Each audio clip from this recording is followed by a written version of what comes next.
Good evening. Welcome to Greenwatch, your locally produced progressive political and social affairs program. I'm your host, Brian Harrison. Well, the ballots have been finalized and political signs are already going out. It's election season in Houston.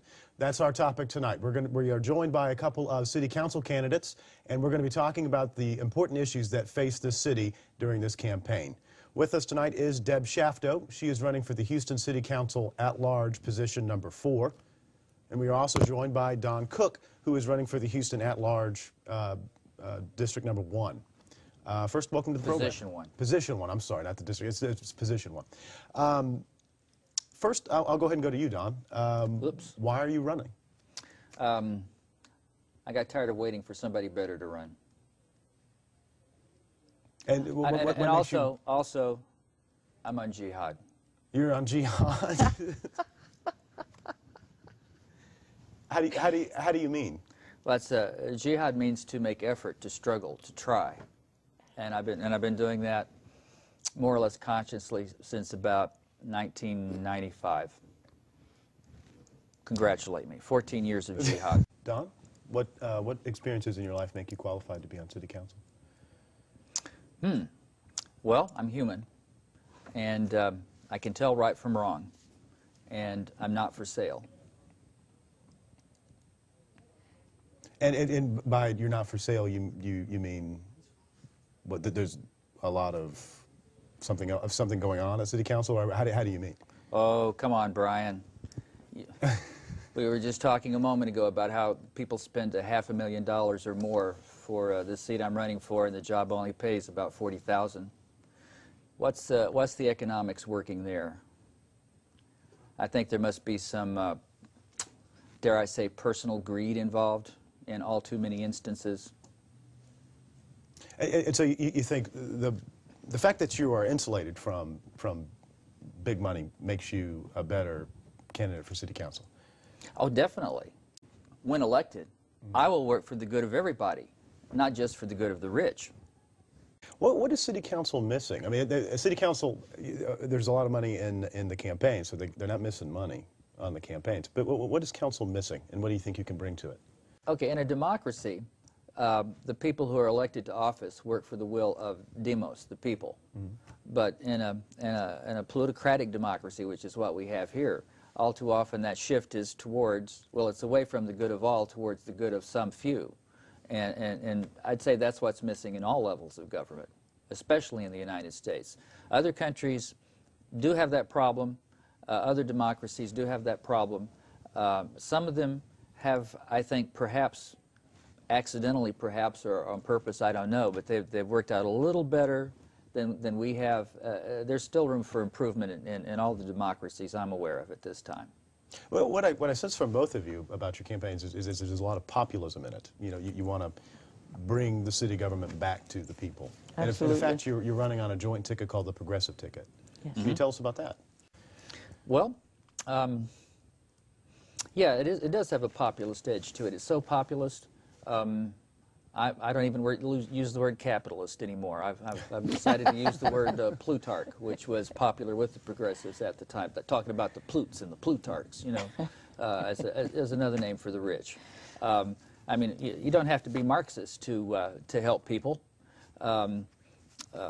If Jesus Christ was a socialist, as some people might have said, I think he was probably a populist too.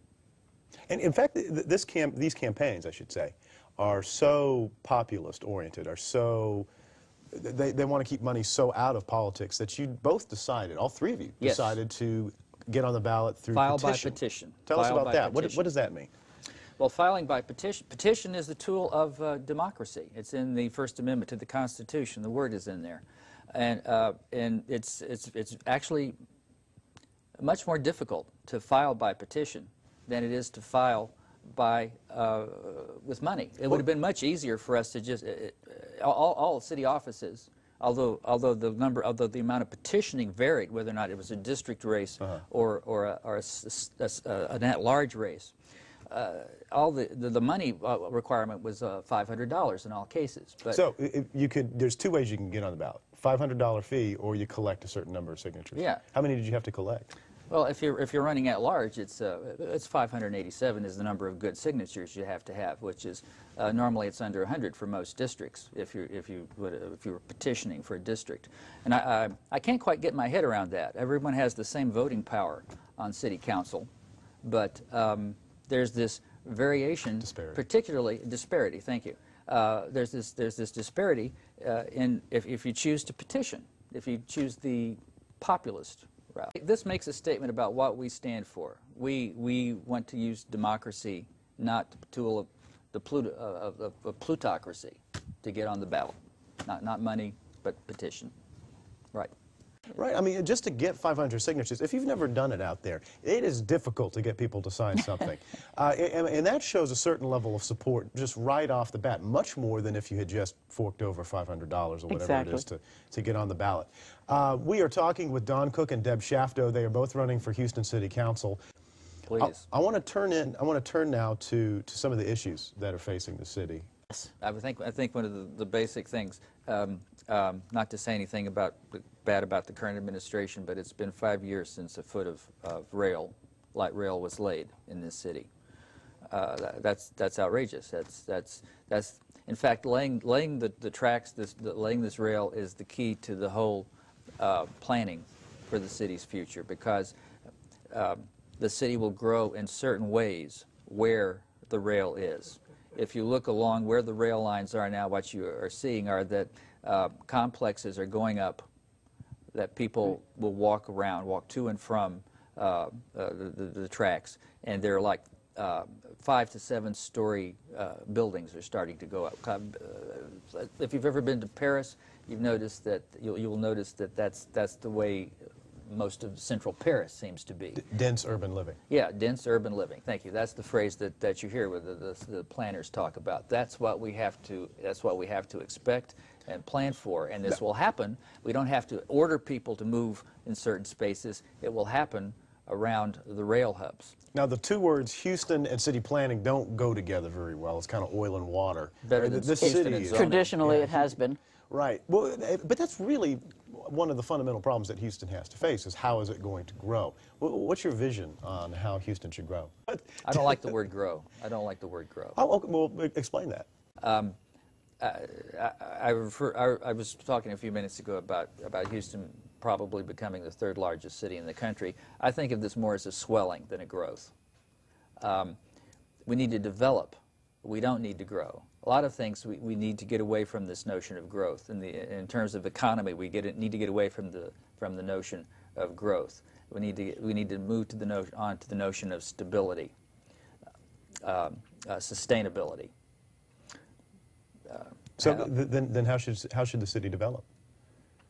It should develop in ways that are sustainable. Yeah, right now, as it stands, developers and people that own property can essentially do whatever they want with them. I mean, they can tear down a single-family dwelling and build 6 or 7 different townhomes on that same property.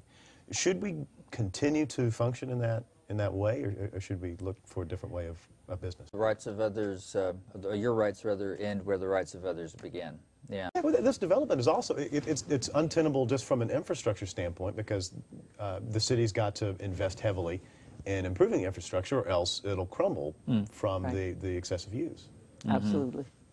They're not going to maintain the Katy Freeway.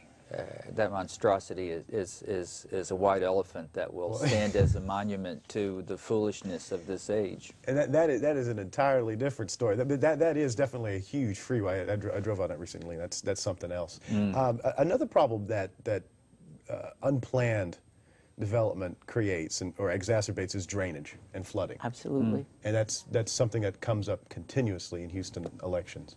What do you think that the city should do about flooding? Well, I was talking a while ago about incorporating like walkable areas, walkable communities. Well, imagine if between those communities there might not also be some natural wetlands surviving. That would really be the best way, the natural way to control things like flooding in this community. Think about it. Parks. I mean, you'd be knocking down, you'd be hitting 2 birds with 1 stone.